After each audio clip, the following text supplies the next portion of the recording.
Forever and ever, we are confronted with this power of faith and what it could do for us.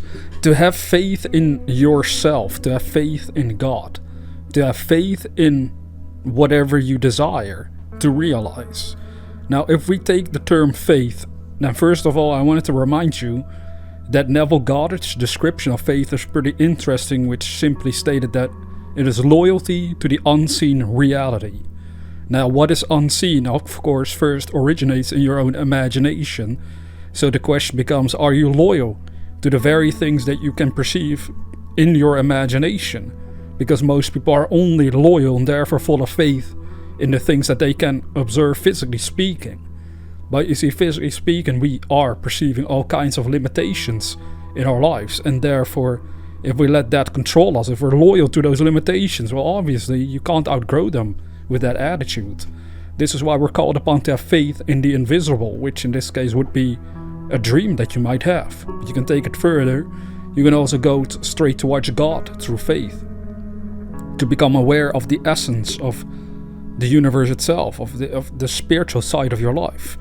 Now, for this video, I wanted to share a paragraph from the Bhagavad Gita that also talked about faith. Now, this is from Hinduism, but it's also still interesting if you keep an open mind, because this is what they said about it. When a person is devoted to something with complete faith, I unify his faith in that. And then, when faith is completely unified, one gains the object of devotion. In this way, every desire is fulfilled by me. Those whose understanding is small attain only transient satisfaction. Those who worship the gods go to the gods, but my devotees come to me. Now, what it's essentially saying here, because this was the paragraph, if you really read it carefully, at first says that if you are devoted to something with complete faith, I unify his faith in that. The I that's talked about is essentially God communicating to the human mind. So it's not talking about an individual specifically, it's talking about the deeper part of yourself that is connected to the universe. That is what will unify you to the very thing that you're devoted to.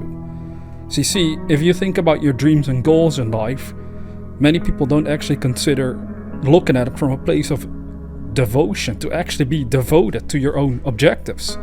You see, we use the terms, I'm determined, I'm dedicated, I'm persistent, I never give up, etc. These are actually just kind of different versions of saying that someone is devoted to their objective.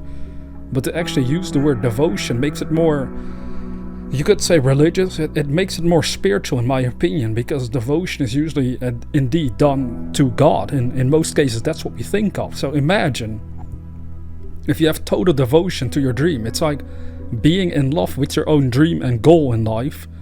And the power of God works through love. So if you're truly in love with your own dream and objective, well, you will gain all the power in the universe in order to make it happen, in order to realize it. Because it also went on to say that if faith is completely unified, one gains the object of devotion. In this way, every desire is fulfilled by me. Now, can we actually find evidence of this if we've not experienced it? Well, you see, if you don't have the experience, then it is always harder to believe in things that are beyond your comprehension in this moment of time. But you can, if you have an open mind, at least consider how other people have gone about achieving their dreams, and in close observation you will realize that they were all indeed devoted to their dream. In fact, you can hear it in how people say that they love what they're doing, right? I love what I'm doing, I'm passionate about what I'm doing, they would say.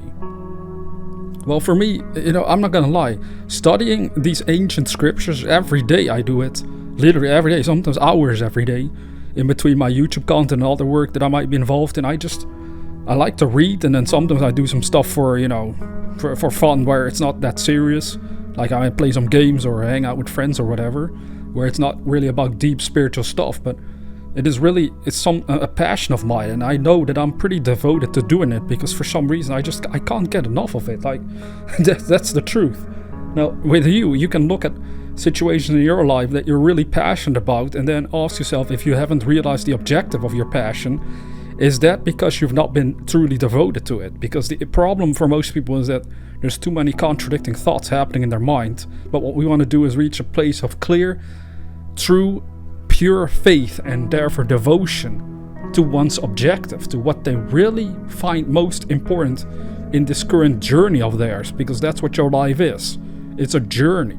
And you see, if it is a journey, then you might as well make sure that it's filled with activities that you actually enjoy, instead of just doing them because society told you to do them, or because you want to fit in and you don't want to stand out, you're worried about what others think, etc. All of this is actually nonsense, and it undermines the uniqueness of your own individual spirit. You know, you are a unique creation within this universe. We should never underestimate it. And in that uniqueness, you get your own desires and own interests that might be totally different than all of your family members and friends currently and society at large. It doesn't matter. Can you still be devoted to your dream? Can you still have that faith, that true pure devotion to make your dream come true? You see, that's what it's all about. And you know, in this final lines, in this paragraph, they were talking about essentially devotion to God. Like, you can have devotion to transient things. You know, if you use this kind of information about the mind only to achieve physical things, then they are basically saying, well, your understanding is still fairly small, because we start out thinking that it's all about the physical. Like, that's a process through which we all go, where we make the physical the most important of everything. Like, it's more important than our spiritual nature and God itself. That's literally where most people live. They consider money and the success more important, having the relationship, having, you know, all the romantic pleasures in the bedroom. I'm trying to keep it nice here, the words, but they find that more important than everything else. Now, okay, they will get transient satisfaction. They get satisfaction on the physical level alone, because their devotion is to the physical. Then you have other people, a certain percentage, that are devoted to gods. You see, it's in the plural. In Hinduism, you have many different gods for different purposes.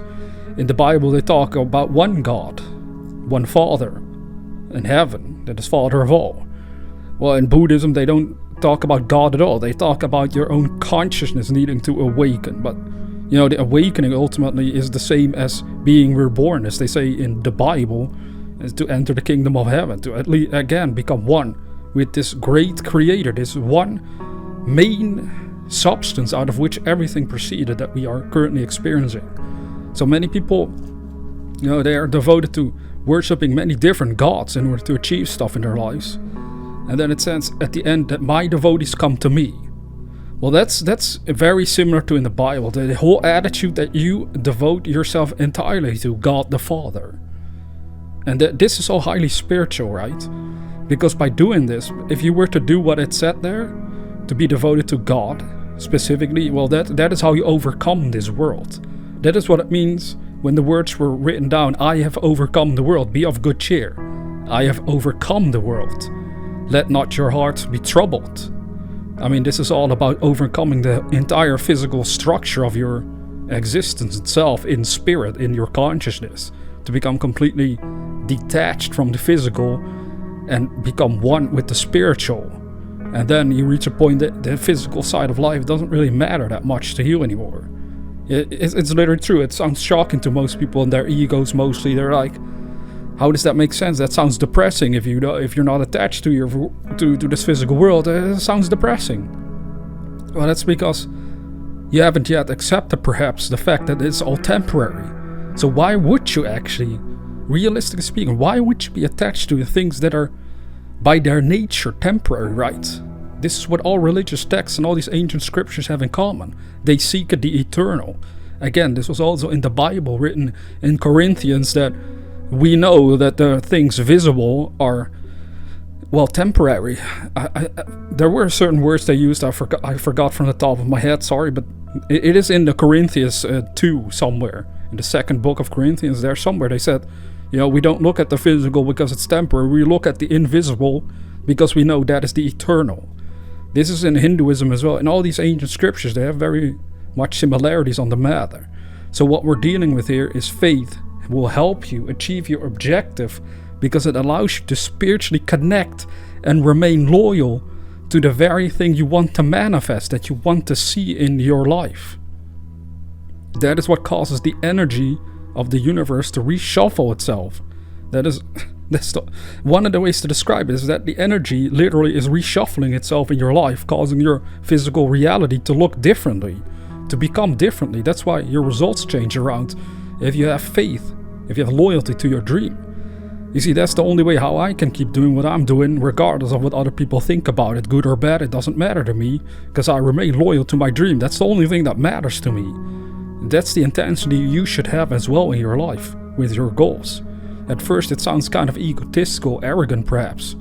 You feel very selfish in that act, but ultimately it's this, you could call it spiritual selfishness in a way, that will lead to universal unity and balance.